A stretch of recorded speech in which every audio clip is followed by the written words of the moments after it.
Welcome to the chalkboard, my fellow football nerds, for episode number 138 of Chalk Talk. I'm your host, Shane Haff, and you can follow me on Twitter and YouTube at Shane Haff NFL. I'm joined today by the best co-host in the game. You've heard him on the Tough Cover radio show. It is Mark Henry Jr. Give him a follow on Twitter at Mark Henry Jr. _ Mark, how are you doing today? Better than I was last night. I've gotten over this one relatively quickly in terms of the Eagles' playoff loss that we will get into. But you know, it's never a bad time to take a whirl on the head coaching carousel. So that's what we're going to be doing on this show, Eagles and non-Eagles, and that's always something, as you know, that I love talking about. So I'm excited at least to escape some of the. I mean, we'll talk about it. We'll get into it. 32-9, not fun, but I'm excited to escape that a little bit and talk about head coach candidates because I've been in the lab looking at it. Wikipedia's, where do people go to college? I'm like, you're not an Always Sunny guy, Shane. I think I've asked you before, but I am the GIF with Charlie Kelly by the chalkboard, pointing at all the different. I know the GIF well. Yeah, it's a great GIF. So we're gonna. This is a different sort of show a little bit into the playoffs here. So we're going to recap the 6 playoff games from Super Wildcard weekend. We're going to take a brief break to talk coaching carousel, and then we're going to preview the 4 games that are coming up this weekend. So first time we've done a preview show in like a season and a half. Back at our origins, Chalk Talk was a twice a week show. And scheduling that became difficult. So the previews sort of fell off, but now with the shorter show or less games to talk about, we're going to try to do previews for these playoff games. So we're going to hop in. We're going to take these games in order. So we'll start with the early game on Saturday. And that was the Houston Texans just blowing out the Cleveland Browns 45-14. CJ Stroud was sensational against a Browns defense that was one of the best in the league. They struggled a bit down the stretch. Their home away splits are definitely a thing, but still a good defense. CJ Stroud went 16-21 for 274 yards and 3 touchdowns. He had a near perfect passer rating, 157.2, 158.3 is perfect, of course.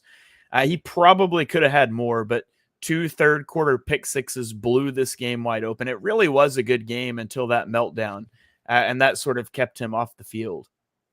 I thought Joe Flacco played well early. He had Cleveland on top, 14-10, but things really spiraled out of control after that first pick six, and the wheels just came off for the Browns. Will Anderson generated 7 pressures and a sack. Derek Barnett had 6 pressures and a sack. Christian Harris had a pick 6 and a sack. Derek Stingley, a guy that was much maligned last year as a rookie, he played well this year. I think that flew under the radar, but he followed Amari Cooper on 71% of his routes in this game and allowed 0 catches and an average separation of only 0.7 of a yard per next-gen stats. On the Browns side, there really wasn't much good for the Browns defense, especially Myles Garrett, who had only 2 pressures. Myles Garrett ended the year with only 1 sack in his final 7 games, and there were some injury things at play there, but really disappointing performance from him. Jeremiah Owusu-Koramoah did stand out, though. If you've been a long-time listener of the show, you know that was a huge my guy for both Mark and I a couple years ago in the draft. He had 9 tackles, 4 tackles for loss, 3 pressures in this game. He is a budding superstar. And so now the Texans, who have never won 2 playoff games in the same season, will get a chance to do that next week at Baltimore. And we'll preview that game in a minute. But Mark, what were your thoughts on that Texans-Browns game? Before I get to the Texans, because, you know, we're going to preview that game, and it's easy to talk about the Texans. But the Browns, I don't think I realized this when we recorded Chalk Talk last week. I was in the lab last week for some wild card weekend bets, and I was really crunching some numbers, looking at some data, and I quickly realized that the Browns' little Joe Flacco run that the entire world was going nuts about was kind of a fluke. I mean, it was kind of a Joe Flacco situation. You look at who they played and you look at who they beat. They lost to the Rams in their first game. They beat the Texans without CJ Stroud. They beat the Jags in a game that they injured Trevor Lawrence, and he was injured coming into the game. They beat the Bears, and they beat the Jets with Trevor Siemian. So they didn't beat a good team the entire time that they had Joe Flacco. They lost to the only good team they played in the Rams. Joe Flacco had 8 picks in 5 games. He had 6 picks in his last 3 games going into the playoffs. Everyone should have known, in my opinion, that Joe Flacco was going to turn into a pumpkin immediately upon the time anyone got pressure on him. And Houston was able to do that. And that's what I said all week. I talked myself more and more into the Texans and into DeMeco Ryans being able to cook up some pressure. And it's what they did. Will Anderson justified a trade that me and you were not, especially keen on, the draft value of giving up a lot of future assets for a non-quarterback. But if you're the Houston Texans, you're not worried about that right now because you have a building block in Will Anderson on that side of the ball that gets pressure almost every game. And Joe Flacco, it's one of the, I think people will look back on this and talk like, oh my God, remember how good Flacco was for the Browns? And it reminds me of Ryan Fitzpatrick, because Ryan Fitzpatrick had a couple of those stretches where everyone went nuts and everyone lost their mind. But if you actually looked into them, they weren't as crazy as people thought. He was just throwing the ball 50 times a game. And that's kind of what was happening with Joe Flacco too. And there seemed to be like a narrative throughout the week leading up to the wild card games where it's like, wait, actually interceptions are good. And Josh Allen and Joe Flacco taking these chances is good for an offense. And I understand that. Like, I understand the concept of a quarterback not taking chances being bad for an offense. And it's different with Josh Allen and with Joe Flacco. And I think it was very clear that the turnover bug was going to come back to bite Cleveland. Now, did I think it was going to come back to bite them in a way that they were going to get absolutely blown out? No. But I think them being favored on the road against the Texans was disrespectful to CJ Stroud. Because when you have a quarterback playing the way CJ Stroud is playing, you have a chance against anybody. And that's a little tease for the divisional round preview. Yeah, absolutely. If you guys are watching live, be sure you drop comments over here. Tell us what you thought about these games. We love to interact with you guys on the show. And we'll move on here to the other game that was on Saturday night. It was the Miami Dolphins at the Kansas City Chiefs. The Chiefs win this game 26-7. And weather played some part in this game. It was super cold, windy, whatever. But the Chiefs defense dominated the Dolphins offense. Through the first 3 quarters, they allowed only 151 yards, 6 first downs, and they held Miami to 0 of 7 on third downs. 53 of those 151 yards and the Dolphins' only points came on a deep ball to Tyreek Hill that was so badly underthrown, it didn't even get interfered with. Like, that's how badly underthrown it was. And you thought you might be able to get a game at that point, but it just didn't happen. Spags did a great job taking away the in-breaking routes the Dolphins offense loves to use. They made Tua hold the ball. They made him second guess himself. He was constantly under pressure. He was pressured 16 times in this game. And their run game just never got going. They had a long run of 8 yards. They had 3 yards per carry. Really, that one explosive play to Tyreek Hill was it. And then the Dolphins defense, they tried to pressure Mahomes to cover up their injuries, and they were very banged up on defense. And it did work to a degree. It slowed Mahomes down. His passer rating versus the blitz was 71 versus 101 when not blitzed. But it just wasn't enough. And the biggest thing for the Chiefs moving forward is that Rashee Rice had a really good game. 8 receptions, 130 yards, and a touchdown. If he can be relied on down the stretch, that really helps out the biggest issue with this Chiefs offense. Now, the other big issue is red zone struggles. Those continued. The Chiefs were only 2 of 6 in the red zone. And that's really why this game, the score, it wasn't as close as the score indicated, because Miami was able to hold the Chiefs out of the end zone. I think my general stance on red zone troubles in general. I think that it's something that we kind of talk too much about, because I think game to game it is something that's just an unpredictable variable. Now, for Kansas City, it's a little different because it is something that they've struggled with over a longer sample size. But in the long term, I think that the fact that they were able to move the ball so consistently in such a nightmare weather situation. I actually think people are walking out of this game a little too negatively about the offense. And I understand they took a lot of field goals. I understand they were conservative in the red zone, but I also think game script a little bit dictated that. I think maybe if Miami was pushing them a little bit more, maybe if they scored a little bit more, you have to imagine maybe Kansas City's a little bit more aggressive in some of those situations. But I feel like they knew that their defense was going to be able to handle the job, and they knew that they could kind of be conservative and not mess up the game offensively. But for the most part, I did think that they moved the ball really well. And this was the kind of game that I remember early on in the year, before the Chiefs' offensive struggles really became evident and really became a problem in some games. The Denver game comes to mind. There was a couple games in there where the Kansas City offense it was not the same offense. But early in the year, I think we kind of both agreed this Chiefs team having like a top 5 defense, Mahomes will figure the rest out.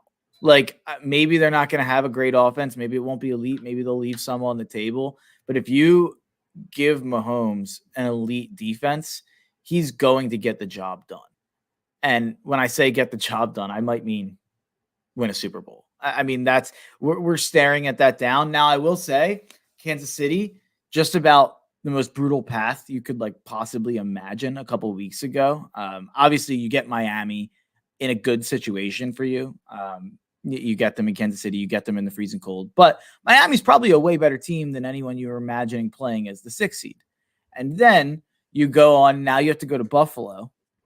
If you win that, you probably have to go to Baltimore. If you win that, you probably have to play San Francisco. That's probably like maybe the best like 4 teams I can remember a team having to play to get to a Super Bowl. But if anyone's going to do it, it's Patrick Mahomes with this defense playing the way that they played in this game. Yeah, I'm really interested. Spoiler alert, that's the game of the week that I'm interested in next week, Chiefs Bills, but I'm sure that's the same for almost everybody. I have no idea. I mean, we're going to talk about the preview. Don't bet on that game. Like that's my take. Like I think it's just and even like a couple of years ago with these teams or a year ago with these teams, maybe I would have said bet the over, like Josh Allen, Patrick Mahomes. The last 2 times these teams have played, it's went under. And, you know, this year was pretty low scoring. The Chiefs defense, obviously, we just talked about it, playing really well. I just don't think there's like any value on that game. But yeah, it's the game of the year.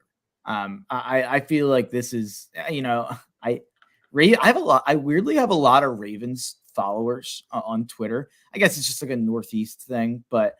And I will say this, I think Ravens fans are like the nicest fan base I've ever dealt with on Twitter. They're always very like, even if you say something like, I was tweeting about how I think Chiefs Bills is the AFC Championship. And I know that's crazy to say. And I know people are, you know, crowning Baltimore already. But I said this last week on the pod, but every time we crown 2 teams and say those 2 1 seeds are going to the Super Bowl, it feels like it doesn't happen. And I am very confident San Fran's getting there. So almost by default, I'm saying that I think Chiefs Bills will decide who wins the AFC. But the Ravens fans, when I say that, they're like, "Oh, you really don't think we can win?" And I'm like, I'm worried about the weapons, you know, in a big game, in a big situation against the Chiefs or Bills in a shootout. And they're like, man, I hope you're wrong, but you were right about the Orioles talking baseball. So I respect your opinion. And I'm always like, geez, tell me to screw myself. Like be mean to me. I'm being mean to your team. I'm going to have to get more engaged with Ravens Twitter, apparently. I feel like they're very nice. I don't know. This is probably from like really realistically, like I'm basing this on like 5 to 10 interactions with different people on Twitter. But it does feel like I have like a lot of like Ravens 1, 2, 3 like accounts that like reply to some stuff that I put out there. So, and by the way, me saying that, I would much rather, just from like a fan standpoint, you know how I feel about Lamar Jackson. I would much rather see the Ravens win the Super Bowl than anyone left in the entire NFL. But just in terms of what I think is going to happen, I think the winner of Chiefs Bills is going to lose to the 49ers in the Super Bowl. Yeah. All right. Well, I just kind of blew my preview there a little bit, but you did a little bit, but we'll bring it back. We'll let the people forget. We'll talk some coaching candidates and then we'll come back to it. So. Yeah. All right, let's get into the Sunday game. So obviously time out. Actually, I'm sorry. We bypassed the conversation that I think we have to have. and I don't want to have it. So my fellow members of TuaNon, I'm sorry that I brought this up on the podcast. That we could have escaped. I'm sorry to TuaNon. I'll be at the meeting next Tuesday, but I think we have to have a conversation about the path forward for the Dolphins and what do you do? Like, yeah, you're picking 21st, so it's going to be hard to go get a quarterback. Tua's on his 5th-year option next season. The Dolphins have the second worst cap space right now. It's only better than the Saints, of course. They're a projected $41.9 million over the cap. They have 6 guys set to count for over $20 million against their cap next year. It's Tyreek Hill, Jalen Ramsey, Bradley Chubb, Xavier Howard, Tua, and who's the last one? Armstead. Okay. So and none of those guys are really like guys you can move off of the way the contracts are structured. I've got the Dolphins in a mock draft podcast I'm doing for BGN, so I've already prepped this a little bit. None of those guys are ones you can really move off of at this point. It would be great if you felt confident in Tua and you could extend him to rework his cap hit. You can't. You just can't.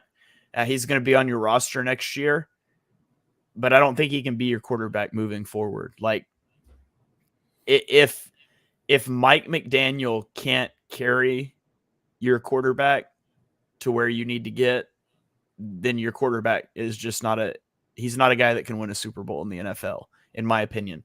I think the Dolphins are too predicated on speed and finesse and manufacturing things for their quarterback.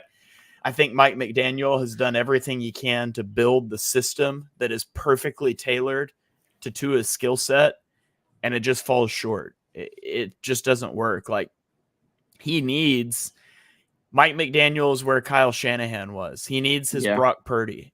He needs to have a guy that he can program to run his scheme the way that he wants it to go. And I just think Tua has too many physical limitations in terms of athleticism and arm talent. So I think, ideally there's a guy that they like in the draft that falls within range and they can go get him, and he doesn't have to start right away because you still have Tua. But that's hard because they've got some major needs on the offensive line as well.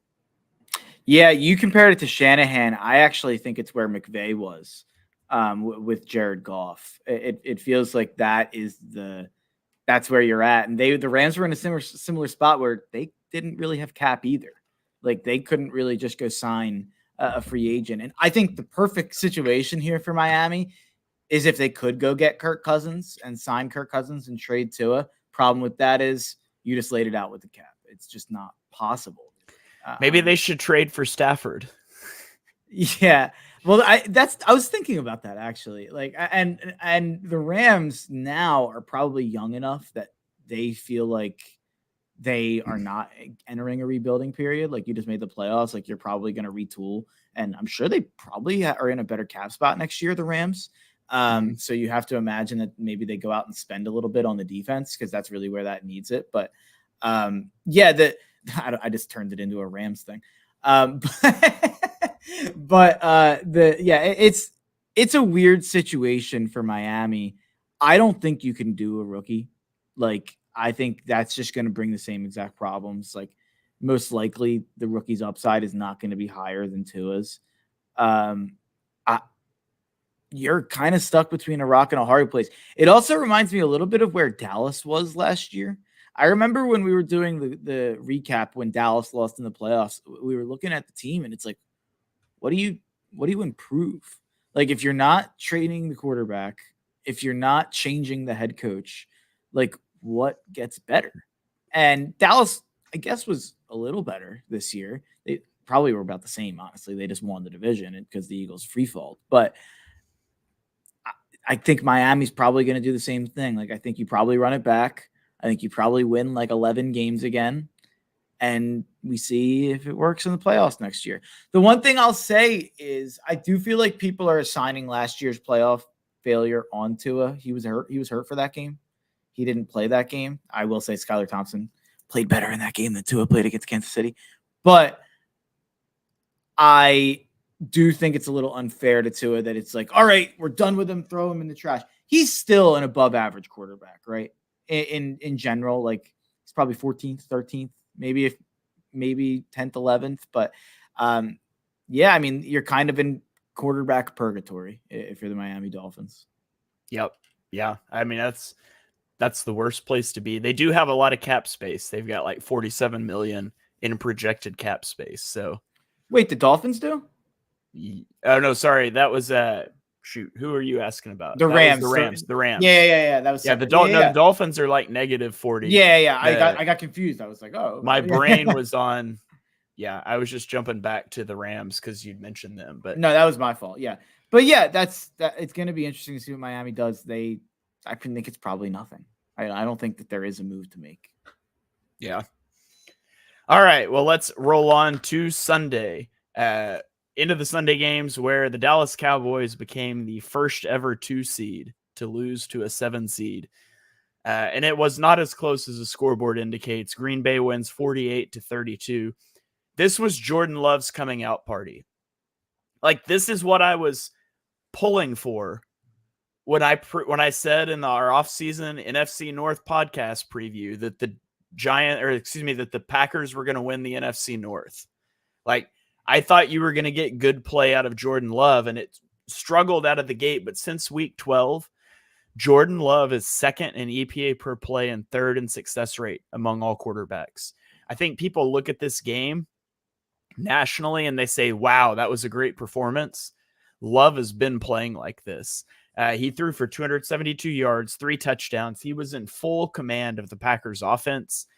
He extended plays. He made fadeaway throws. It was incredible to watch. He ended with 1.05 EPA per dropback, which is the 6th most in a single game in the next gen stats era. And he did that in his first playoff start. Meanwhile, on the other side of the ball, Dak Prescott had the worst performance that he's had since the last time he started a playoff game. He threw 2 first-half interceptions, including a 62-yard pick-6 by Darnell Savage. His final numbers don't look bad via some stat padding and garbage time, but the Packers led the game 48-16 before Dak threw 2 of his 3 touchdowns. And this feels like the end of the Mike McCarthy era. Dallas hasn't made it out of the divisional round since the mid-90s, and once again, McCarthy's team came up short. And it felt like all season, everybody knew the Cowboys were going to be judged by if they went to an NFC title game, and they didn't even get close. No, this is the most embarrassing Cowboys loss of our lifetime. I mean, there's no way around it. You lost by 1 billion points. It's a 7.5 point favorite. You're the first team to lose to a 7 seed. And I'm glad we got to enjoy it for like 28 hours. This game, flashing ahead to coaching carousel stuff, I think this game might have cost Dan Quinn the Seahawks head coaching job. You think so? By the way, they just announced that they're interviewing Ben Johnson there you go. Minutes ago. So they're adding to the list. But yeah, Dan Quinn, I mean, he's being interviewed by 6 teams for their head coaching vacancy. I mean, anytime you can hire the guy who blew a 28-3 lead in the Super Bowl and also just gave up 48 points to the 7 seed and had the first team. And by the way, he's got a little bit of talent on that defense. You know, a little number 11's pretty good. You know, they've got a couple good players on that Dallas defense. No, I'm joking. I think Dan Quinn's so overrated. I've always thought he was overrated. This Dallas defense was a fraud all year.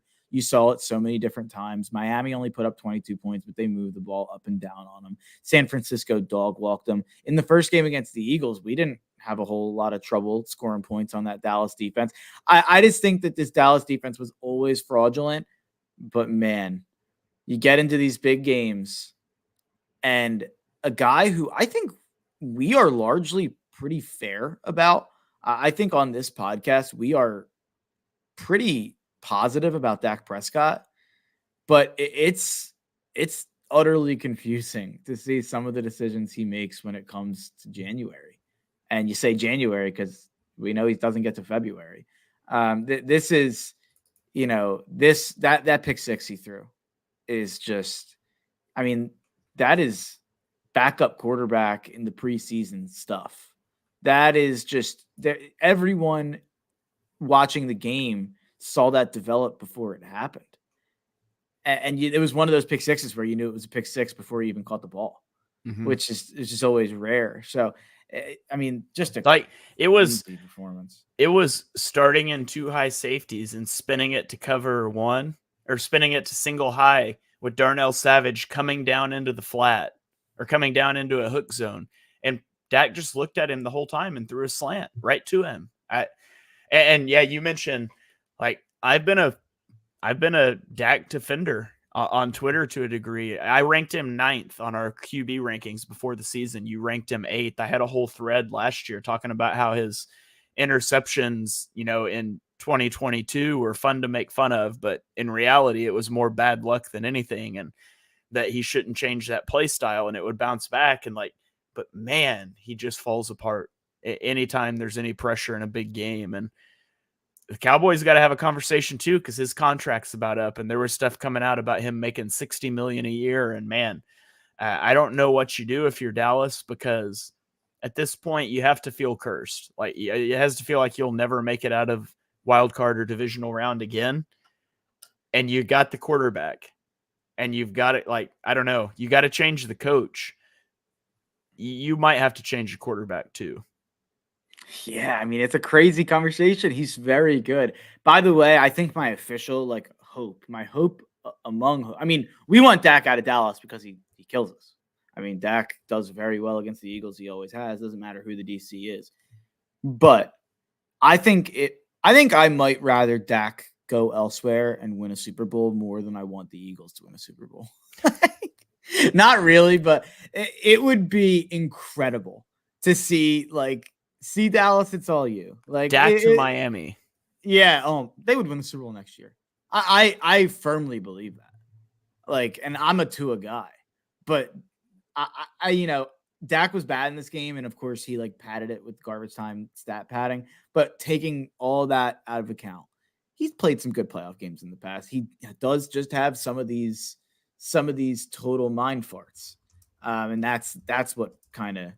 I don't think he's incapable of having a good game in the playoffs. But yeah, I mean, mind farts aplenty when it comes to the playoffs. It does seem. Yeah, it's wild. Well, let's keep it moving here. Let's go to the only close game in the divisional or in the Super Wildcard weekend, Super Blowout weekend, was the Rams at the Lions, and the Lions win 24-23. It's been 32 years since the Lions won a playoff game, but that streak is no more. They beat the Rams with the quarterback the Rams cast off a few seasons ago, and the Lions offense was on fire early in this game. They only put up 3 points in the second half, but it was enough. Matthew Stafford was excellent in this game. There was just excellent QB play all around. Stafford made some incredible throws. He battled through a hand injury. He ultimately fell just short due to settling for field goals, and I'll get to that in a minute. But Puka Nacua set the rookie record for receiving yards in a playoff game at 181 and scored a touchdown, as the Rams outgained Detroit by nearly 100 yards, but they couldn't put the ball in the end zone. And the difference between Sean McVay and Dan Campbell couldn't be more clear when it comes to game management in this game. People are talking about the end of game. I want to go back to the end of the first half with 59 seconds left in the first half and all 3 timeouts. Sean McVay chose to take it to half, despite the fact that Matthew Stafford in his 3 first half possessions led a 69-yard field goal drive, a 72-yard touchdown drive, and a 75-yard touchdown drive. And he took the ball out of his hands and went to half. In the second half, he burned 2 timeouts to avoid delay of games, and it's well established and documented. That's almost always a bad decision. It's made worse by the fact one of them was on a 3rd and 11, and they ended up punting. The other was on a 3rd and 8 where they did convert, but it's still not worth it. And then you get to a 3rd and 14, down 1 with 4 minutes and 15 seconds left at the Detroit 44. And they tried to throw for a first down and they didn't get it. And then they punted instead of kicking a field goal. Now, it would have been a 60-yard field goal, and you don't have a great kicker, but what does it matter? You've only got one timeout. You essentially have to give up a stop, giving up no more than one first down anyways. And furthermore, on 3rd and 14, why are you trying to throw for the first down? Throw to get 5 to 7 yards and set up an easier field goal or a realistic 4th down. Go for it. It was just horribly mismanaged. Coming out of the 2-minute warning, you have Dan Campbell. He calls a pass for Jared Goff to put the game away. It's just a stark contrast in that game management. McVay also should have called his timeout at 2:30 after that first Lions play and not let it run to half or run to the 2-minute warning. Just chronically mismanaged. There is no bigger coward in the NFL when it comes to in-game management than Sean McVay, and he's cost his team postseason success before doing this, and he did it again. That's not to underscore how good Jared Goff was either. Jared Goff was 21 of 21 when not under pressure. That's the second most non-pressured passes without an incompletion since 2018. And Goff and Stafford had the second and third highest passer ratings in the playoffs in NFL history when playing their former teams. So nice little revenge bowl, epic game. Obviously my favorite game of the weekend to watch in terms of competitiveness. I was on the edge of my seat the whole time. Yeah, it was a great game. So for a little background on the radio show that I do every Saturday, I absolutely nailed Wildcard weekend leading up to the Rams game. I nailed the Texans, had the Texans outright, nailed the Packers, had the Packers outright. I bet the Chiefs. I wasn't that confident in that game just because the weather was so weird, but I did. I was 4-0, had the Chiefs, had Tyreek Hill touchdown. I was 4-0 going into this game. I had Rams plus 3.5 as a game of the year. So that's a huge, huge thing for me that I'd probably do way too often. But Rams were a game of the year for me. So I thank Sean McVay for his cowardice and kicking that field goal to lose by 1 instead of 4 at the end of the game. Not the end of the game, but I forget how much time was left. You ran down all the conservative things Sean McVay did. Honestly, when Sean McVay took the field goal to go from 24-20 to 24-23, I was shocked. That's not getting enough play because everyone's going to talk about the timeouts. How crazy taking a timeout in the second half makes me. No one should ever take a timeout for any reason in the second half until there's 5 minutes left in the fourth quarter. It should be disallowed. If I was an owner, I'd fire my coach immediately if they did it. It would be we'd hang it on everything in the locker room would be no timeouts until the 5-minute mark. Honestly, I'm fine doing it in the first half too. You need those timeouts. It completely changes the game. You sacrifice 5 yards with 10 minutes left in the third quarter to have a chance to win the game at the end of the game, to have a chance to avoid finality with 2 minutes left. And that's what happened to the Rams here. It was a pathetic job by Sean McVay. And it's crazy. It's crazy that I guess I have to at some point give up the Dan Campbell fight that I've been fighting. I think he's a better coach than I think he is in my brain. And I think Sean McVay is probably not as good of a coach as he is in my brain. I still think Sean McVay is I think he's a better football coach than Dan Campbell. But Dan Campbell is so aggressive and Sean McVay is so conservative, and it went well for Dan Campbell. Everything went wrong for Sean McVay. The conservative nature really screwed him in this game. The aggressive nature won Dan Campbell this game. And it's crazy to say that, Dan Campbell won the Lions this game. Sean McVay lost the Rams this game. It's not something I would have ever imagined saying 2 years ago or even a year ago, or even at the beginning of this year. It's really beyond crazy to think about. I will say, not to be the refs guy, I do think the Rams were screwed like routinely in this game, like almost every quarter. And this isn't like butthurt Mark complaining. I hit my bet. I'm happy. But I feel like it was honestly insane that Puka Nacua didn't on the big throw. I think it was third down. I don't think it was fourth down. I'm pretty sure it was third down on that last drive for the Rams. Puka Nacua, third and 14. Yes, 3rd and 14. Yes. Puka Nacua had holding the entire route on the way to the catch, pass interference at the catch point, and then a late hit after the catch. And they called none of it. That is a massive, massive game-changing decision. And Lions fans, the opposite of Ravens fans, not very nice, by the way. I'll say that. Everyone's celebrating Lions fans. I feel a little differently. They're still like yelling that they were right about Jahmyr Gibbs and Jack Campbell. Jack Campbell like doesn't play. Whatever. I can't stand the Lions fans. I'm sick of it. I hope they get their doors blown off when they play San Francisco in a couple weeks. But you have to feel good if you're a Lions fan. I'll throw them a bone. Yeah. I was gonna look up, let's see, Jack Campbell, the number 145 rated linebacker this season per PFF, first round pick. Yeah. And Jahmyr Gibbs is great. We'll see if he gets a second contract. Yeah. That's the problem. Like Jahmyr Gibbs, if Jahmyr Gibbs is going to justify that pick, he either has to have a way longer shelf life than most running backs do in the NFL, or he has to be so elite these next couple years. And he's been really good, but people acting like he's justified like a top 15 pick at this point, or top 12. Was it 12th? Yeah, that's whatever. I like Jahmyr Gibbs, but it's crazy. I don't know how this turned into that. But. He was the 28th rated running back, by the way, this season per PFF. I think that's probably unfair. I think he was better than that. But people they're going a little overboard. I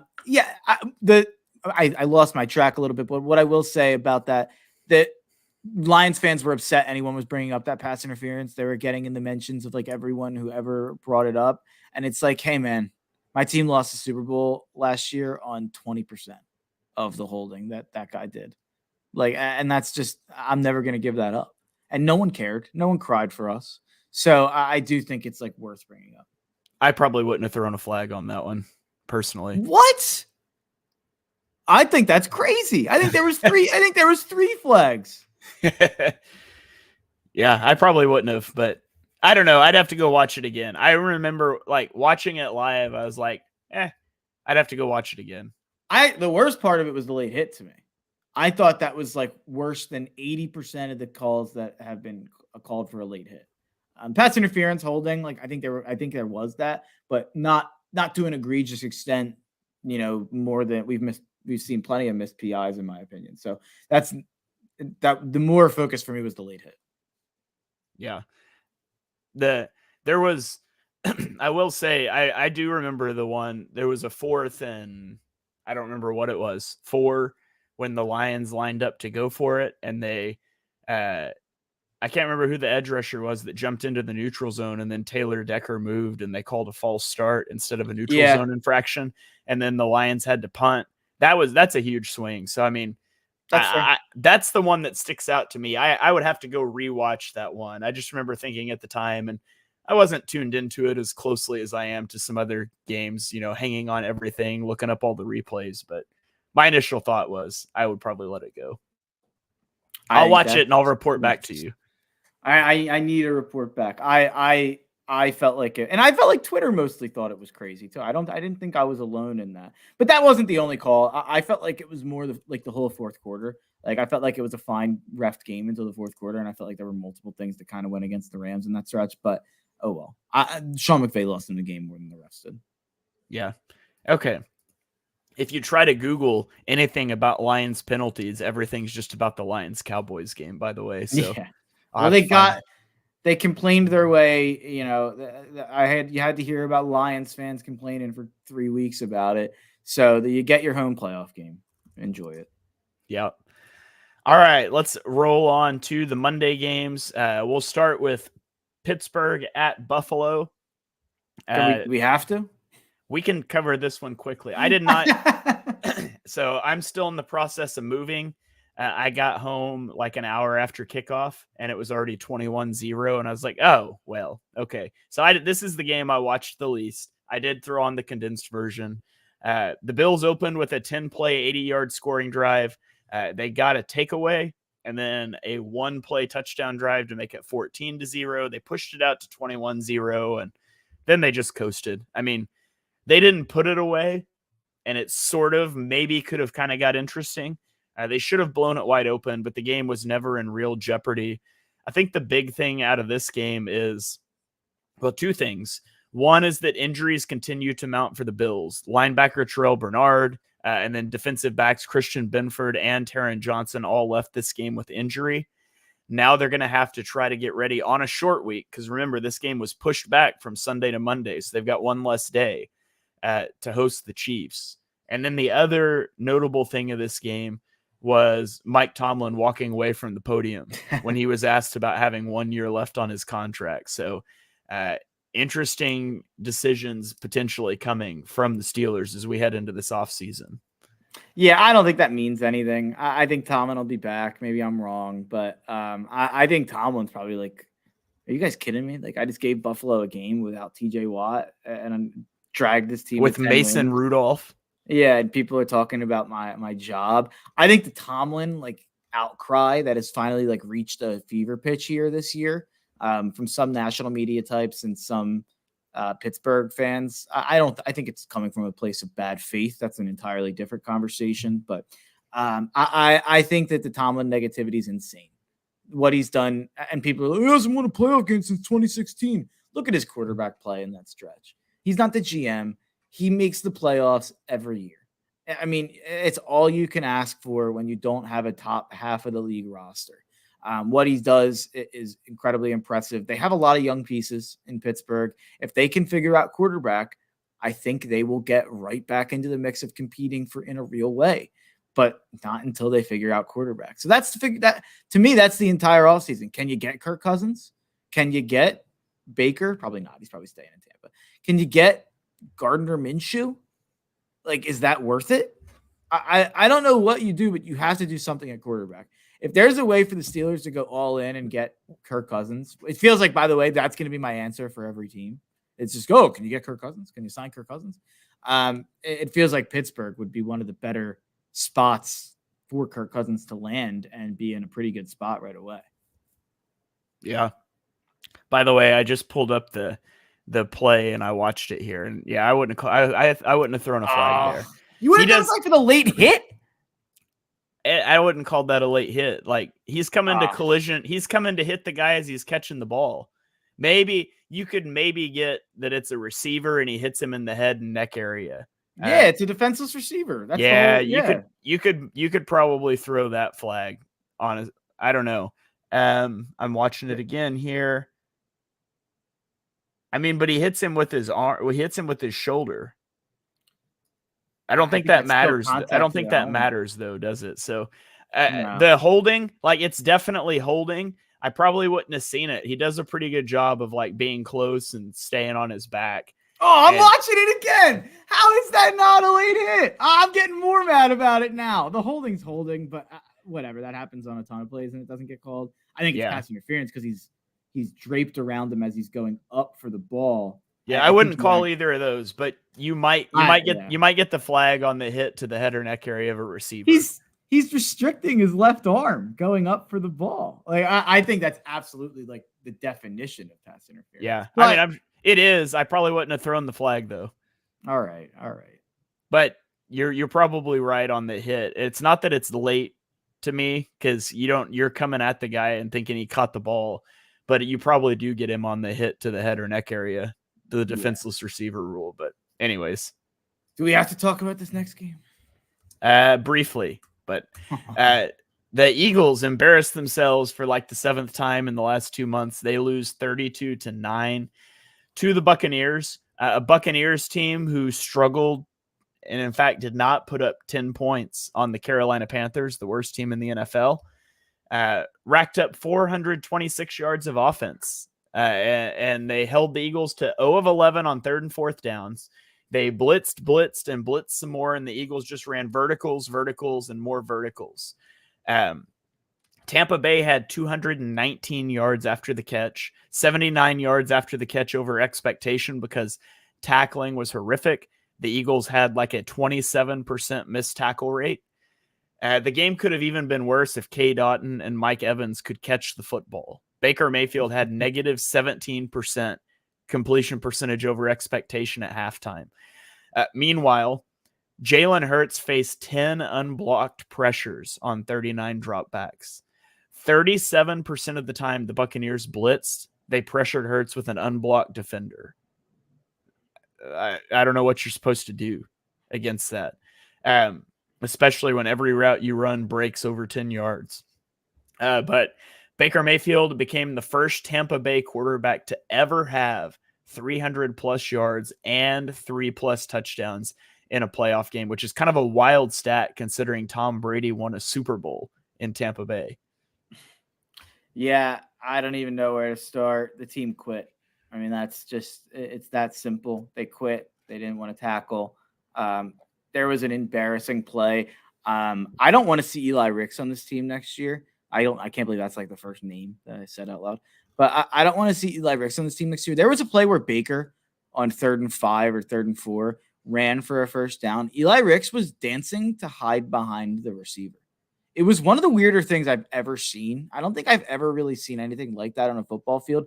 Like, you see people get out of the way. I don't think I've ever seen someone like dance behind a guy to make it look like they're being blocked. It was emblematic of everything that this team has been down the stretch. So is James Bradbury, getting roasted every single play that he was on the field, failing to tackle every single time he was asked to. I mean, hey, Shane, at least it's not like there was anything over the last 2 months that would have shown that he shouldn't have been out there. I mean, at least this was a total surprise and new in this game, and this was only a 1-week thing, right? It's ridiculous. The secondary problems, I think Howie Roseman has done mostly a great job. I think he's a great GM. I think he's a top 5 GM in football. But he does not value the defensive back, the secondary, area of the field at all. And I know people will be like, oh, well, they signed Darius Slay, and oh, well, they signed James Bradbury. Oh, they signed this guy. They traded for this guy in the past. That's fine and all. Either he doesn't value the position enough to draft young guys in the 1st and 2nd round, or he thinks I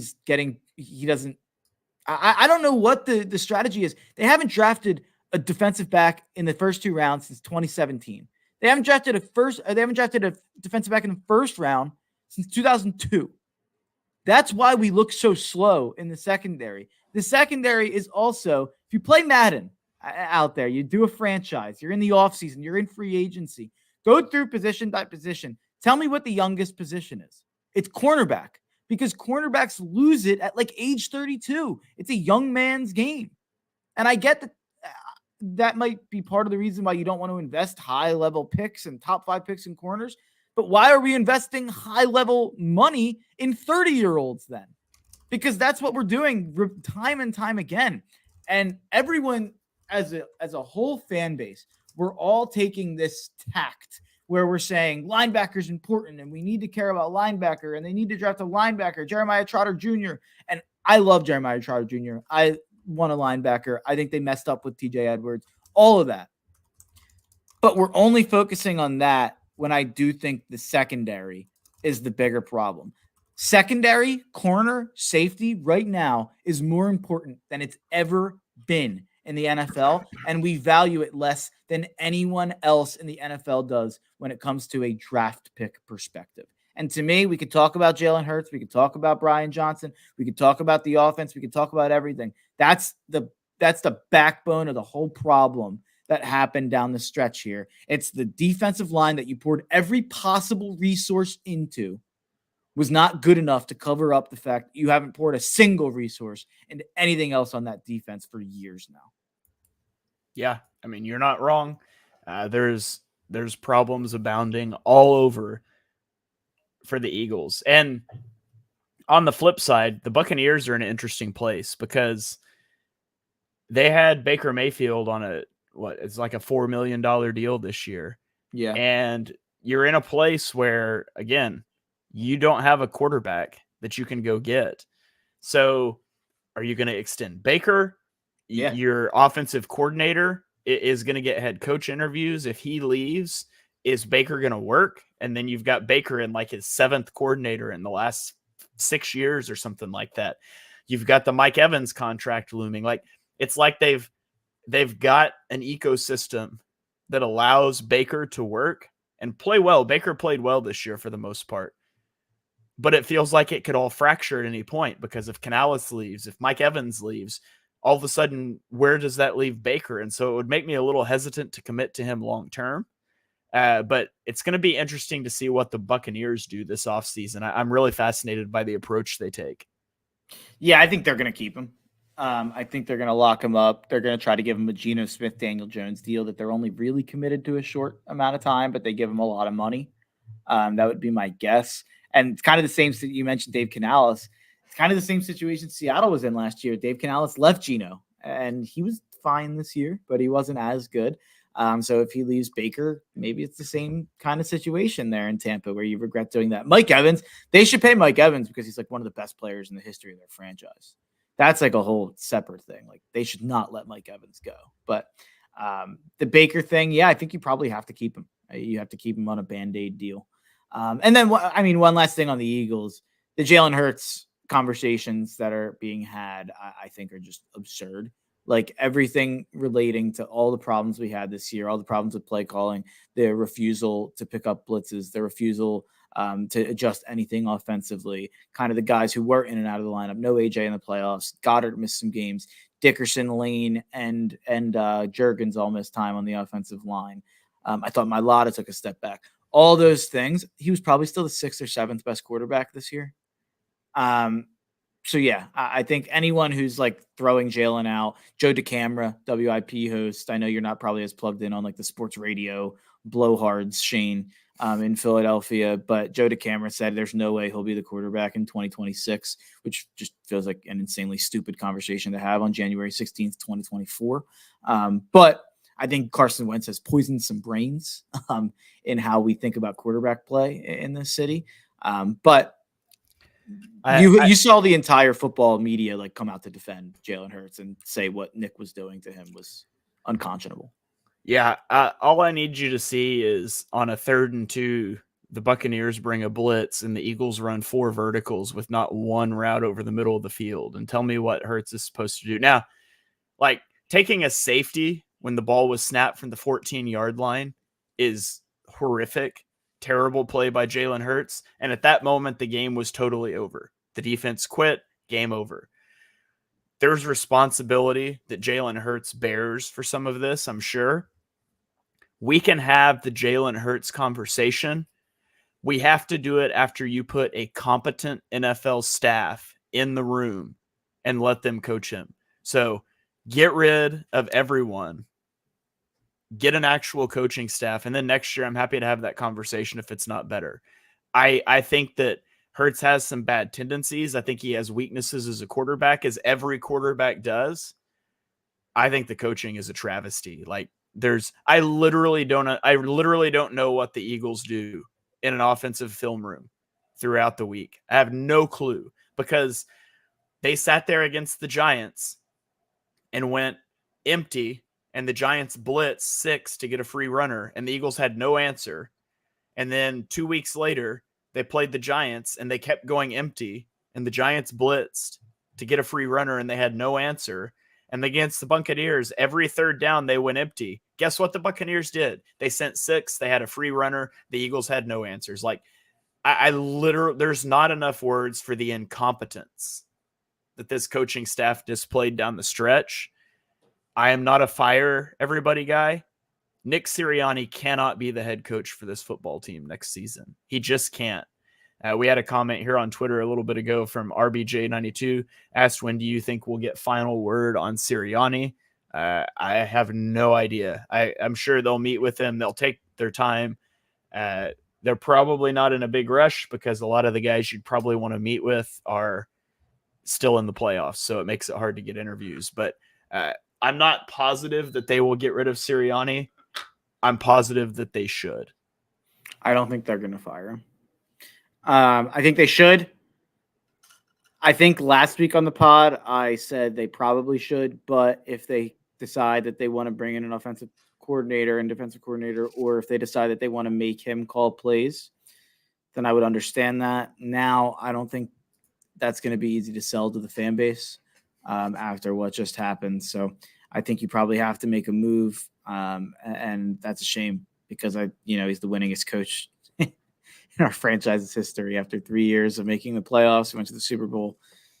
None of that feels like it matters right now. And does he deserve to get fired? Maybe not. But I think when it comes down to it, there's too much talent on this team to waste a year on hoping a guy can figure it out. Yeah. And maybe he shouldn't be fired, but I think the team quit on him. And that's the final straw of what I needed to see. Yeah. All right. Well, that does it for our recap. Mark, let's talk a little bit of coaching carousel briefly, and then we'll spin it into a quick divisional preview and we'll get out of here. So, yeah, I know I'm a little into the coaching carousel. You're way into the coaching carousel. Why don't you give me some of the top names that you think teams should be looking at this offseason? Yeah, I definitely can. I think it'd be fun if we went through this a little bit. And there's seven vacancies: the Commanders, the Falcons, the Seahawks, the Chargers, the Raiders, the Titans, and the Panthers. I think it'd be fun if we went back and forth and kind of just drafted names. And I'll take the first, third, fifth, and seventh pick. That way you only need to draft 3 names, and I'll lead off. And you can draft that in order of like what you think the best job available is. And I have a controversial take, Shane. I think the best job available in this entire cycle is in our nation's capital. I think it's the Washington Commanders. You have the second pick. You're pretty much guaranteed Drake May or Caleb Williams. I think there's some building blocks on that team. Terry McLaurin, Jahan Dotson, Brian Robinson, not a bad running back. You drafted Cosme. You have a couple pieces on the O-line. There are things about that team to like. There are still players on that team, even on the defensive line, even after trading a lot of guys. They still have some talent. And it's a new ownership. You are Josh Harris's guy. And we've seen in Philadelphia with the 76ers that Josh Harris has been hesitant to fire people at times when maybe they deserve it. I think Josh Harris is loyal to his guys. If you were going to come in there, they didn't fire Rivera for years even. I know that wasn't Harris, but I think if you go in there, you are going to get a long, long leash with the Commanders. And I'm going to go with the best guy on the market, and it's the Lions offensive coordinator, Ben Johnson. That seems like that might be where we're trending to. I guess he has some connections to Adam Peters, who they just hired as their GM. So people are saying it's looking like Ben Johnson to Washington. I think that's a slam dunk hire for Washington. I also think that's a great landing spot for Ben Johnson. You get to kind of come in and mold your offense with a quarterback who hasn't had a system in the NFL. Your system is their first system. So you kind of mold them in your image. And I think Drake May is kind of one of those quarterbacks that you kind of can like mold to be what you want him to be and to the system that you want him to do, because he is so versatile. So I love that would be a great move for the Commanders, and I hope it doesn't happen. Yeah, I actually fully agree that that's the most desirable job. I think that's the one that you would want for the reasons you laid out: new ownership, mild competency would feel like huge success, and you get Drake May to go and do it here probably. I would say, is Atlanta the next best job? Yeah, it's a bad division. You've got cap space, you've got weapons, you just need the quarterback piece. And so I think Atlanta is probably the next best job. And if I'm looking at, obviously you're going to have to figure out quarterback, and you can draft one at 8, but you're not going to get up to the top 2 guys, which makes it a little tough. Justin Fields is my guy. Like, I want Justin Fields there. And I think Todd Monken would be a great fit to pair with Justin Fields in Atlanta. So if we're drafting this out, I'd say Todd Monken in Atlanta. Yeah, no, I think that's a great hire for sure right there. So then I'm going to take it to what I think the next best job is. And I'm going to go to Hollywood, and I'm going to look at the LA Chargers. I'm not going to hire Jim Harbaugh. I know that's who everyone wants. That's not who I'd go with. I think you need an offensive mastermind who's going to come in and work with Herbert and hopefully turn him into what NFL Twitter has said he already has been for 3 years. But I think that's Texans offensive coordinator Bobby Slowick. I think Bobby Slowick is one of the best. I had Johnson first, Monken third on my list, Bobby Slowick's second. And that goes for the Eagles, by the way, as well, if they do open up the job. Ben Johnson's my number 1 candidate. Bobby Slowick's number 2. Todd Monken's number 3. And those are my top 3 kind of by far. I would be really happy with one of those 3 names for the Eagles.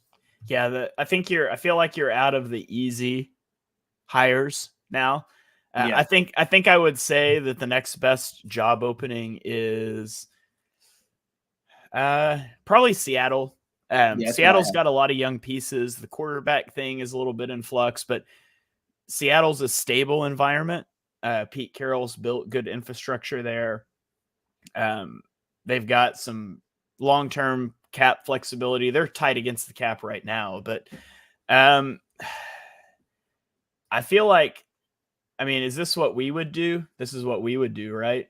Yeah. I just realized that I like a little connection that I should have done. I should have taken it over the Chargers. I didn't see it until now. I think, if we're doing what I would do, I want an offensive guy. So I'm going to issue guys that are going to be up there as candidates that are going to get jobs like Ejiro Evero or Lou Anarumo, Belichick, Mike McDonald, Belichick, and Eric Bieniemy needs a shot he needs a shot as a head coach. I think that he needs a shot. And so you put him in Seattle with Geno, and you try to figure out the offense there, bring in some DC that you like. There's some names I like Denard Wilson, but bring in Eric Bieniemy to Seattle, and that's my pairing I'd put there. So I like that a lot. Bieniemy needs a job. I haven't even really seen him in the interview cycle this time. It's a shame, whatever the NFL has against him. I like that pairing. I'm gonna take the guy I should have put in Seattle. If Seattle wants to recapture the Geno Smith 2022 season, they should bring Dave Canales back from Tampa Bay. I'm going to put Dave Canales in Las Vegas. You could go with some fun Belichick to Vegas, Vrabel to Vegas, maybe Harbaugh. Feels like they might go big game hunting for one of those guys. But I think Dave Canales has done a really good job 2 years in a row in Seattle and in Tampa Bay. Raiders, you don't have your quarterback yet. You're going to have to figure that out. But I think Dave Canales has kind of shown that he can work with middle tier guys. Maybe even if he wanted to bring in like a stopgap quarterback for a year, I think he'd probably, turn Gardner Minshew into like the 14th best quarterback. That's what he does. Like he takes a guy who people think is like a fringe quarterback and he gets above average quarterback play out of him. Maybe you draft a guy and he can finally kind of work with one of those guys. But I do think Dave Canales is a guy. I don't expect him to get hired just because now Belichick, Vrabel, Harbaugh, all being in the system. Feels like Ben Johnson's a lock. Feels like Slowick's a lock. Feels like at least one of the Ravens coordinators get hired. So it feels like they're running out of jobs a little bit. I don't think Canales will get one, but he's a guy who I think should get one. Yeah. I was going to take the Raiders and I was going to leave Antonio Pierce there. Okay. Yeah. It's the Max Crosby thing makes it a tough situation. He it looks like he wants to, he's going to demand a trade if you don't sign Pierce, but man, that's tough. Yeah. So I don't think I don't think keeping Pierce is the right move. And I know it's like probably the correct move, like ethically, and he did a great job, but just like realistically, it's probably not long-term a blueprint for success. Yeah. All right, I guess I'll say Tennessee's the next best job just because the Panthers are in a bad place of having probably picked the wrong quarterback, and it's going to cost them for the next several years. So I'll say Tennessee. And, Tennessee's by no means a great place to land. Maybe you can develop Will Levis, whatever. Can I hire Mike Vrabel back? I like that. But I'm assuming that's off the table. So I'll go with Mike McDonald. I'm an offensive head coach guy. I just don't think Tennessee is, and I'm out of offensive head coach names I like. Maybe Shane Waldron, but Seattle took a step back this year. So I'll say Mike McDonald gets out of Baltimore and gets a chance to be a head coach. All right. So that leaves me with the Panthers here. And if I'm the Panthers, this is a tough one because this is such a terrible situation. And, my first instinct is bringing in an offensive guy. Frank Smith is out there. Dolphins OC. That's not a bad option. Brian Callahan, he's getting interviewed by a lot of teams. Bengals OC. He's actually the longest tenured offensive coordinator in the NFL at 5 years. I don't know if you saw that tweet today. There's no other offensive coordinator has held a job for longer than 3 years. He's the longest tenured at 5 years. Crazy turnover at offensive coordinator, which, by the way, is when we talk about these things. That's why me and Shane always emphasize hiring an offensive play caller as a head coach, because you don't keep these guys for long if they can call plays. It's just that simple. But the Panthers, I'm going to go ahead and I'm going to take Bill Belichick. I can't believe I'm doing it, but I'm going to take Bill Belichick and put him in Carolina. Apparently there is interest in Belichick. Tell him, hey, just figure out the defense. We'll hire McDaniels. Maybe he can work with the offense. And I know Josh McDaniels we laugh at it. I still think he is probably a good offensive coordinator. Like, he's the best guy Bill ever had at that, at least. He kind of he made Mac Jones look competent for a year, which now looks incredible. So, and by the way, what do you think the Raiders' record was when they fired Josh McDaniels this year? What was their record? Yeah. Weren't they wasn't it 2-6 or something? They were 4-5. Oh, okay. It was better than I thought. That's kind of it's kind of weird. It's not what you think. Like, when you think about the Raiders, it's like, oh, they totally turned it around. They were 4-5 with McDaniels and 5-4 with Pierce. I think Josh McDaniels might just be such a legendary a-hole that I think his incompetence gets even over exaggerated sometimes. Yeah, that's certainly just possible. So bad. He's so bad interpersonally. Honestly, I think that would be a good pairing for Carolina. I think Carolina fans should probably be excited about that.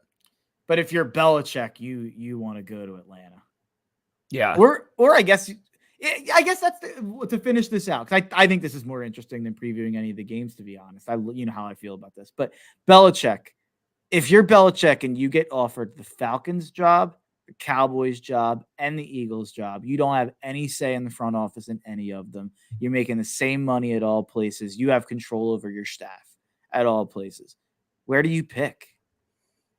Between Dallas, Philadelphia, and what was the other one? Atlanta? I think Philadelphia.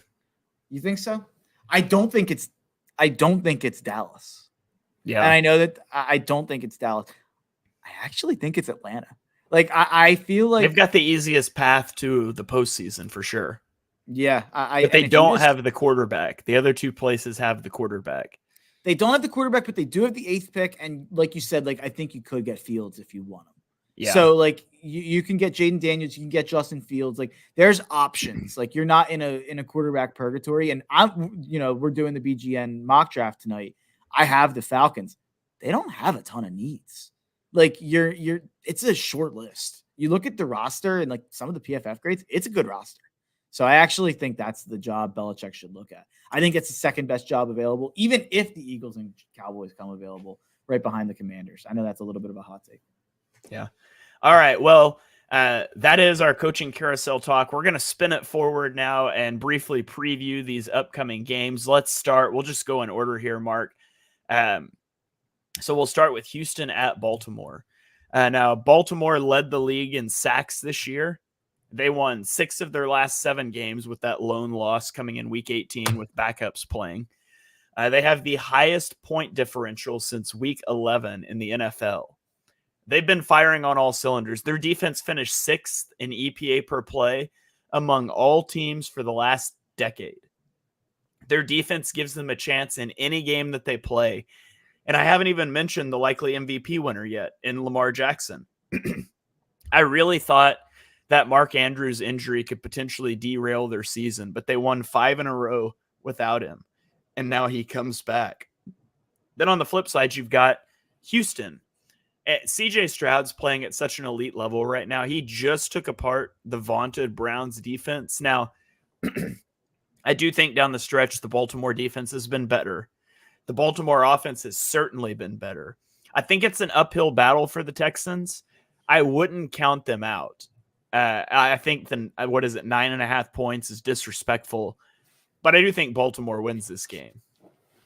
I love the 9.5 points, and you're gonna. I mean, I don't love this week from a gambling standpoint, and that's how I look at these things, obviously. But the two games on Sunday, I don't really like either one of from a gambling standpoint. But these two games on Saturday, starting with this one, I think it's impossible to not love the underdog here. It's impossible to not think that the Texans are going to keep this close. They played earlier in the year. They lost 23-9. It was a weird game. The Ravens let them hang around. And the Ravens have blown some teams out this year, but they've also let a lot of teams hang around for a really long time. And each of their losses were because they let a team hang around just a little bit too long. And they even got lucky with one of their wins. They won an OT game against Baltimore on a punt return. I think they won another OT game as well. I don't think Baltimore is this rolling, ball of chainsaws, this dominant team en route to a Super Bowl that everyone else thinks they are. I understand the other line later in this day a little bit more. I'm shocked to see that this is 9.5. I thought this would be more like 7. So in my opinion, you're getting like a full 2.5 points extra on the line. I think if you have a quarterback who's playing the way CJ Stroud and Jordan Love are playing football right now, you have a chance to win any football game you play. And I think the Houston Texans, it feels like I understand, like you look at the lines last week, it's like, oh, well, the Texans were a 3-point dog at home to Cleveland. And Green Bay was a 7.5 point dog in Dallas. So you look at San Fran, Baltimore, they're better than those teams. You do the calculus and yeah, they're bigger underdogs. But shouldn't it factor in that they won those games by 30 plus points? Like, shouldn't it matter that they won an absolute blowout? It's not like these are two wildcard teams that won by the skin of their teeth and made it to the next round. And was that their Super Bowl? No, they blew these teams out. Shouldn't there be a little bit of a readjusting as to what these teams are? And I know that like DVOA is about the full season, but I think that performance we saw from Houston last week was incredible on both sides of the ball. Yeah. All right. So let's go to our next game here. It is Green Bay at San Francisco. The 7 seed travels to the 1 seed. And again, I mentioned this stat earlier, but since week 12, Jordan Love ranks 2nd in the league in EPA and 3rd in success rate. Brock Purdy ranks 1st and 2nd in those categories, by the way. So battle of the 2 best quarterbacks in the league. I mean, they're playing, these offenses are operating at such a high level. The key matchup in this game is going to be the San Fran rushing attack versus Green Bay's rushing defense. San Francisco leads the NFL in 10-plus yard runs this season, while the Packers rank 29th in rushing yards allowed after contact, and they're 23rd in yards per carry allowed. We know how devastating this San Francisco rushing attack can be. And the 49ers have an absurd group of playmakers in Christian McCaffrey, Brandon Ayuk, Deebo Samuel, George Kittle. As much fun as the Packers offense has been, trusting the 49ers offense is just infinitely easier. Now, I think Jordan Love's a better playmaker than Brock Purdy, but the 49ers are coming off of a bye. They're going to be fully healthy. The Packers' road to victory in this game is that they need Jordan Love to have another standout game. They need their young playmakers to continue to step up. I mean, crazier things have happened. If you can get a lead on this 49ers team, we've seen them struggle playing from behind. There's a lot of talent on the Packers defense, but they generally haven't put it together. Now, they did last week. The path is narrow. I could see a pathway for Green Bay to win this game. I do think it'll be a good game, but I think the 49ers take this one. Yeah, I feel the same way about this game as I did going into last week about the game against Dallas. Take the over and take Green Bay with the points. I feel extremely confident that Green Bay's offense will be able to move the ball against San Francisco's defense. That's not the problem. The problem is, can the defense get stops? I think Joe Barry is a bad defensive coordinator. This is not a good defense at all. But having said that, they were up 27-0 on Dallas, who was absolutely one of the best offenses in football. And that was one of the more impressive halves of football you'll see defensively with how Green Bay played against Dallas in that game. Maybe they've figured something out. You look at the last 3 weeks, 10 points to Minnesota, 9 points to Chicago, and then, obviously 32 to Dallas, but really it was like 16 until there was 5 minutes left in the fourth. So I think maybe you hope a little bit that Green Bay's defense can just hold them to 28 to 30.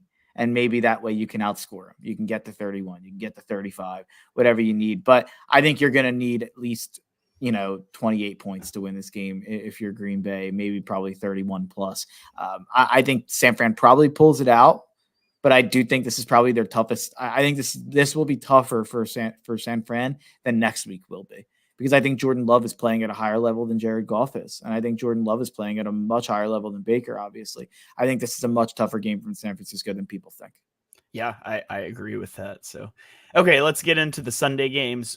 We've got Tampa at Detroit. The Lions had an emotional win to break their 9-game postseason losing streak, win for the first time since 1991. Now they have a chance to win back-to-back postseason games for the first time since 1957, and they get by far the worst team left in the playoffs to do it against. Aiden Hutchinson is hot right now. He's got 3 games in a row with multiple sacks. He had a 33% pass rush win rate in the wild card round, and he will have a favorable matchup against Luke Godecki. That could make a big difference for the Lions, whose weakness is their defense. Tampa, I think they've got a decent passing attack. They've got some really good weapons, and that matches up well with the weakness of the Lions defense. It's better against the run than the pass if they can keep Baker Mayfield clean. I'm just not sure they're going to be able to do that. The Bucs also like to blitz, and Goff isn't as good against the blitz as he is when he's not blitzed.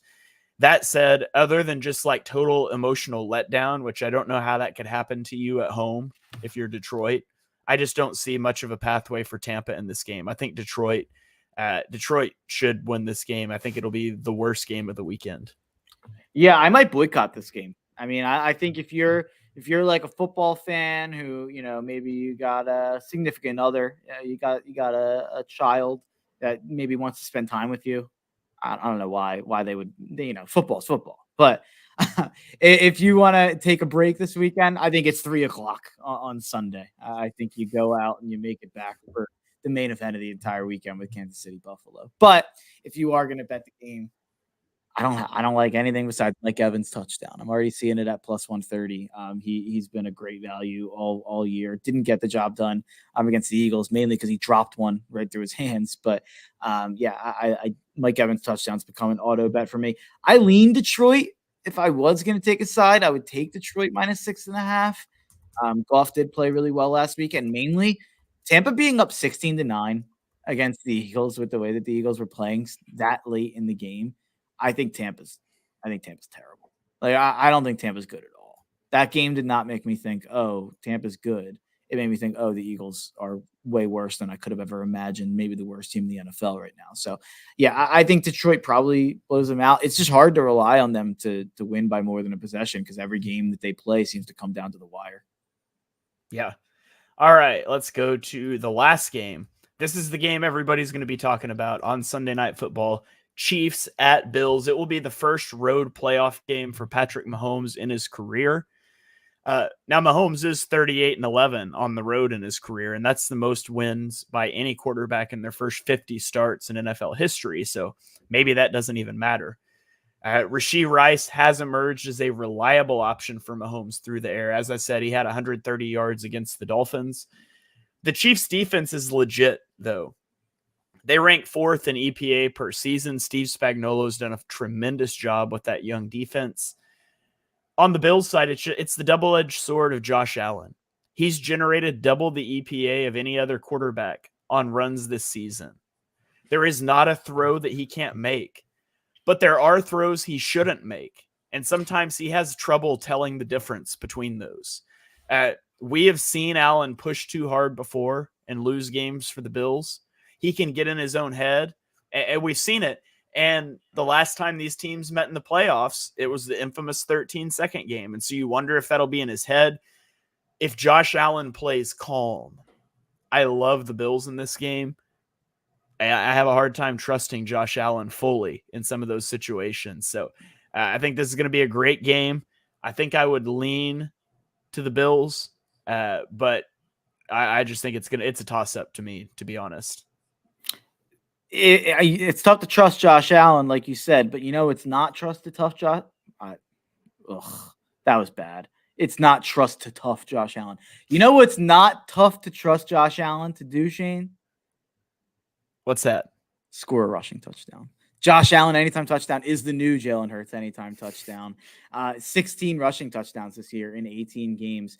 6 of the last 7 games, 10 of the last 12 games, and 13 of the last 16 games. Josh Allen has scored a touchdown in. And you can find it this week at -110. So I think that's an incredible value. That's my best bet of the entire weekend by far. But taking aside from that, for the non-degenerates out there just going to watch the football game, the Bills and the Chiefs is the best game of the year. I mean, you can't ask for much more than Patrick Mahomes for the first time in his career traveling on the road to play a road playoff game, and it's against his rival, his arch nemesis, Josh Allen. And he's gotten the best of Josh Allen a lot. Josh Allen got the best of him earlier this year. Can he do it again? That's going to be the interesting thing here. I have futures on the Bills to win the AFC, to win the Super Bowl. I'm going to be staying away from this from a gambling standpoint. I'll be rooting for Buffalo. And part of me feels like, if storylines matter, if there's any football karma out there for the 13 seconds or, it feels like now would be the time for Buffalo to win finally and to get over the hump, to beat Patrick Mahomes and to finally kind of slay the demon at their own place. They finally get him in Buffalo. But how Buffalo would it be then? I guess it kind of goes against what I was saying, to get over the hump, beat Kansas City, and then you lose to Baltimore and you don't actually accomplish anything. That would be very Bills. I feel like there's only 2 ways this game can go.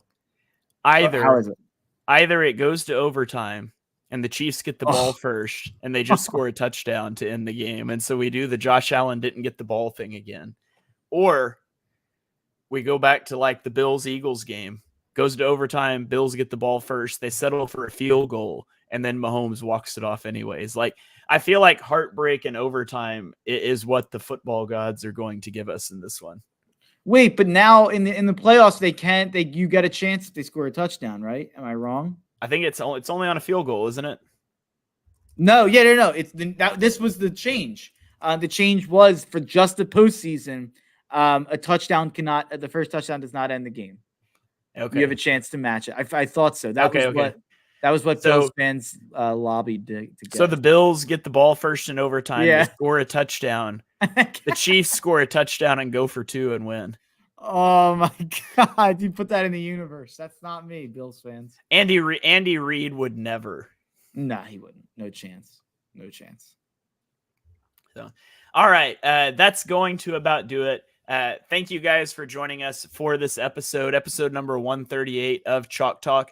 If you enjoy the show, be sure you smash that subscribe button, turn on notifications. This show goes out on Facebook, YouTube, Twitter, Twitch, wherever you're following it. Hit that subscribe button. Mark and I will be live throughout the playoffs, giving you recaps and previews. When we get into the offs, there's going to start being draft content in the feed as well. So this podcast won't go anywhere during the off season. We'll be in your feed each and every week. You can follow us on Twitter. I'm at Shane Half NFL. Mark is on Twitter at Mark Henry Jr. And we will catch you guys next time.